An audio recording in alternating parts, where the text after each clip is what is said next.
जब भी कोई व्यक्ति गौतम बुद्ध के संघ में शामिल होता था तो बुद्ध उसे सबसे पहले शांत रहने के लिए कहते थे। ध्यान की अवस्था में जाने से पहले उस भिक्षु को शांत रहना सिखाया जाता था। आज के दौर में हर तरफ सौरी शोर है। इसकी वजह से दिमाग में तनाव पैदा होना लाजमी है। ऐसे में अगर आप हर रोज कुछ देर मौन रहने का अभ्यास करते हैं तो इससे आपके तनाव पैदा होने वाले हार्मोन के लेवल में कमी आती है। इससे आपका दिमाग शांत होता है, गुस्सा नियंत्रित रहता है और तनाव बढ़ाने वाले हार्मोन्स का लेवल घटता है। आज के इस वीडियो में हम जानेंगे कि किन मौकों पर हमें शांत रहना है और किन मौकों पर हमें बोलना है और शांत रहने से हमारे अंदर क्या बदलाव आ सकता है। दोस्तों, संध्या काल का समय था। गुरु अपने सभी शिष्यों को बुलाते हैं और कहते हैं, कल सुबह सब लोग नदी में स्नान करने के बाद तुरंत हमारी कुटिया के सामने उपस्थित हो जाना।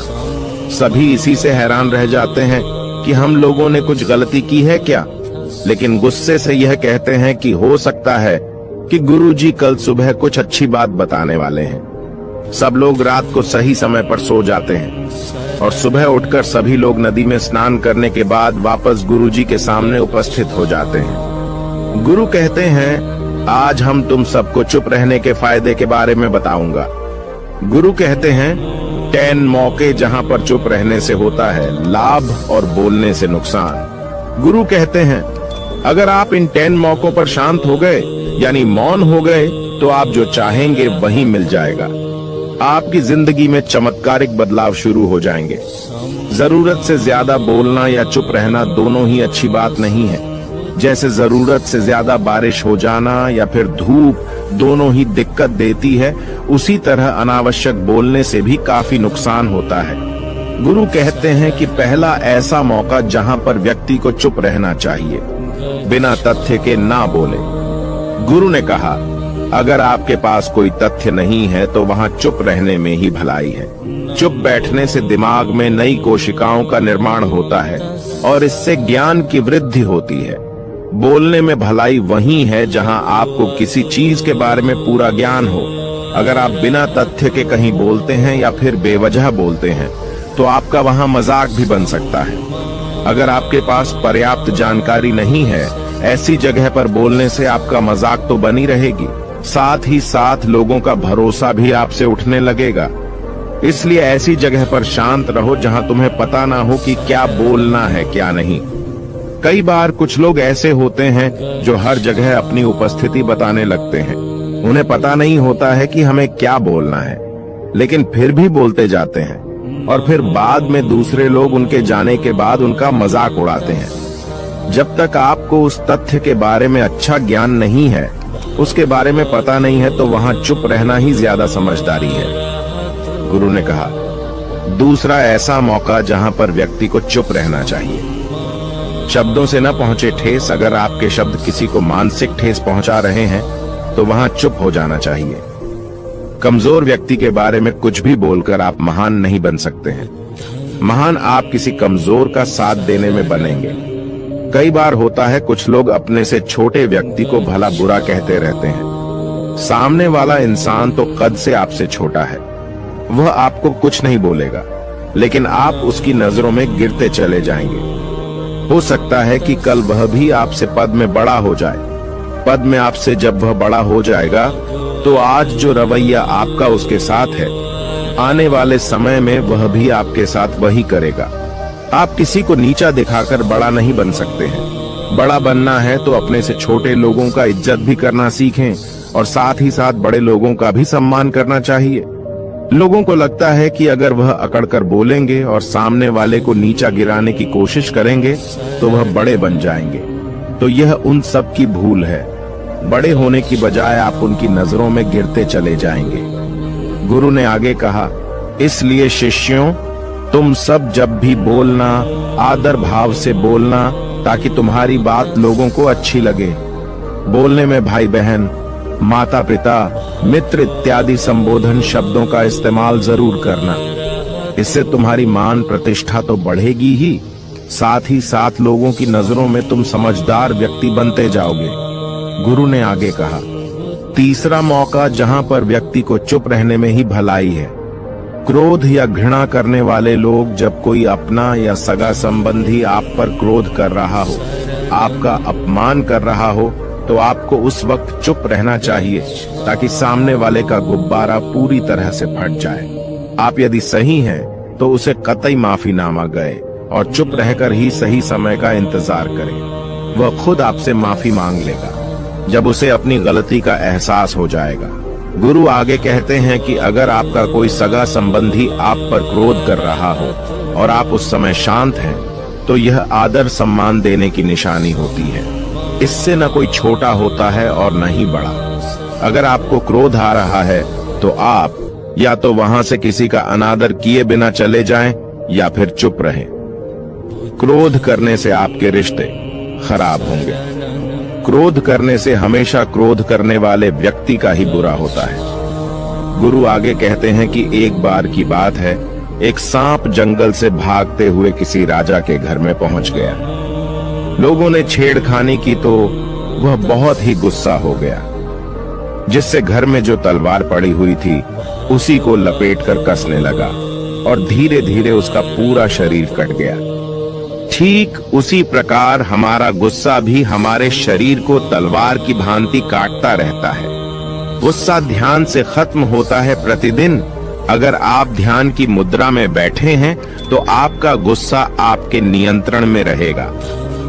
गुरु आगे कहते हैं कि यह तरीका है कि आप प्रतिदिन ध्यान का अभ्यास करें। इससे आपके शरीर में जो हार्मोन्स गुस्से को बढ़ावा देते हैं वह सब तुम्हारे नियंत्रण में रहेंगे, जिससे शरीर गुस्से पर आसानी तुम्हारा से काबू पा लेगा। लेकिन एक तरीका यह भी है कि जब भी आपको गुस्सा आए तो आप यह समझने का प्रयास करो कि क्या मेरा गुस्सा जायज है या नहीं। हमें वहां पर बोलना चाहिए कि नहीं। जब आप खुद इस बात का आकलन लगा पाएंगे तो आपको खुद पता चल जाएगा कि हमें गुस्सा करना चाहिए या नहीं। फिर भी आपको गुस्सा आ रहा है तो आप वहां से हटने का प्रयास करें, वहां से दूर चले जाएं। धीरे धीरे समय के साथ आपका दिमाग शांत हो जाएगा। गुरु ने कहा, चौथा ऐसा मौका जहां पर इंसान को बहुत ही समझदारी के साथ काम लेना चाहिए, वहां पर आपको चुप रहना ही चाहिए जहां पर उस मुद्दे से आपका कोई संबंध ना हो। अगर आपका किसी मुद्दे से कोई संबंध ना हो तो वहां आपका चुप रहना बनता है। बिना किसी वजह अगर आप दूसरे के मुद्दे पर बोलेंगे तो यह आपके लिए अनिष्टकारी होगा। इसमें केवल और केवल आपका ही नुकसान है। जल्द ही आप किसी दो लोगों के बीच हो रहे विवाद में जल्दी अपनी टांग न डालें। अगर सामने वाला आपको बुला रहा है अपना झगड़ा शांत करवाने के लिए तो ही आप वहां पर जाएं। किसी की व्यक्तिगत जिंदगी में दखल अंदाजी नहीं देनी चाहिए जब तक कि वह व्यक्ति आपको नहीं बुलाता है। अपने झगड़े को शांत करवाने के लिए कुछ लोग फालतू में दूसरे के विवाद में कूद पड़ते हैं। इससे उनके मान सम्मान मर्यादा पर लोग उंगली उठाने लगते हैं। गुरु कहते हैं कि 10 मौकों में 5वां ऐसा मौका जहां पर व्यक्ति को बहुत ही समझदारी के साथ चुप रहना चाहिए। आपके शब्दों से किसी मित्र को हानि न पहुंचे। अगर आपके शब्द सामने वाले के परिवार या मित्रों की प्रतिष्ठा के बारे में बुरी झलक दिखा रहे हैं तो आपको चुप रहना चाहिए। किसी के परिवार या फिर मित्र के बारे में बुरा बोलने से केवल आप ही बुरे बनेंगे। जो चीज आसानी से खत्म की जा सकती है उसे अपने शब्दों से बड़ा न करें। बिना चिल्लाए बात करने का प्रयास करते रहना चाहिए। अगर आप बिना चिल्लाए कोई बात नहीं कह सकते तो आपका चुप रहने में ही भलाई है। किसी पर चिल्लाने से आपके व्यवहार के बारे में पता चलता है। ज्यादा बोलने से चीजें हमेशा खराब ही होती हैं। कई बार कुछ रिश्ते ज्यादा तेज बोलने की वजह से टूट जाते हैं। इसलिए अपनी आवाज में मीठापन लाएं। आपके शब्दों से आपके दोस्त को हानि नहीं पहुंचनी चाहिए। कभी कभी दोस्तों के जब हम मजाक हैं तो रहे कि आपके शब्दों से किसी का अनादर ना हो। मजाक को भी हमेशा शब्दों के मायने में ही रखें। जहां किसी को शब्दों से चोट लगे वहां चुप हो जाएं। ज्यादा बोलने से हमेशा नुकसान ही होता है। किसी और की प्रतिष्ठा को अपने शब्दों के माध्यम से उसे हानि नहीं पहुंचानी चाहिए। यदि आपके शब्दों से किसी और की प्रतिष्ठा को ठेस पहुंच रही है तो वहां आपको चुप हो जाना चाहिए। जब कोई व्यक्ति आपके सामने नहीं है तो आप उस व्यक्ति के बारे में बुरे शब्द किसी तीसरे व्यक्ति के सामने न बोलें। गुरु कहते हैं, छठा मौका जहां पर व्यक्ति को चुप रहना चाहिए, जब कोई कर रहा हो किसी की बुराई। जब कोई आदमी आपके सामने किसी तीसरे आदमी की बुराई कर रहा हो तब तुम्हें चुप रहकर बस सुनना चाहिए, अपनी राय व्यक्त नहीं करना चाहिए, क्योंकि जो आज आपके सामने किसी तीसरे की बुराई कर रहा है वह कल किसी और के सामने आपकी बुराई भी कर सकता है। यदि आपने कुछ कहा है तो नीति शास्त्र के अनुसार जो अपने मुंह को बंद रखता है और बुद्धि से काम करता है वही इंसान समझदार होता है। बिना जरूरत के बोलना, किसी के बारे में किसी के बीच में बोलना या गलत बात है। कभी कभी हमारे लिए बुद्धिमानी इसी में होती है कि हमें अपना मुंह ऐसी जगह पर नहीं खोलना चाहिए। गुरु आगे कहते हैं कि 10 मौकों में 7वां ऐसा मौका जहां पर व्यक्ति को चुप रहना चाहिए, जब कोई नहीं समझे आपकी भावना। यदि आपको लग रहा है कि कोई व्यक्ति आपकी भावना, दुख या परेशानी को शब्दों में नहीं समझ रहा है, यदि आपको लग रहा है कि सामने वाला व्यक्ति आपकी भावना या दुख को या आपकी जो परेशानी है उसको वह समझ नहीं पा रहा है या समझने का प्रयास ही नहीं कर रहा है या वह आपको ध्यान से सुन ही नहीं पा रहा है, तो ऐसे व्यक्ति के सामने आप चुप ही रहें, क्योंकि ऐसे लोगों को आपकी भावना या दुख से कोई मतलब नहीं होता है। ऐसे लोगों को अपना राज बताकर आप पछताएंगे ही बाद में। इसलिए हर किसी को अपने मन की बात नहीं बतानी चाहिए। अगर आपको लग रहा है कि सामने वाला आपकी बात को नहीं समझ पा रहा है, आपकी भावनाओं को नहीं समझ पा रहा है, तो वहां पर आपको नहीं बोलना चाहिए, क्योंकि आज में आपका मजाक ही बन जाएगा जब आपको लगने लगे कि सामने वाला आपकी भावनाओं को ठीक तरीके से समझ रहा है, आप जो कह रहे हैं वह ठीक से सुन रहा है, तभी आप उसे अपनी बात कहें। गुरु कहते हैं कि 8वां मौका जहां पर आपको चुप रहना चाहिए, जब कोई इंसान अपना दुख व्यक्त करे। यदि कोई इंसान अपने दुख या परेशानी को आपको बता रहा है तो इसका मतलब यह है कि वह आपको अपना समझ रहा है।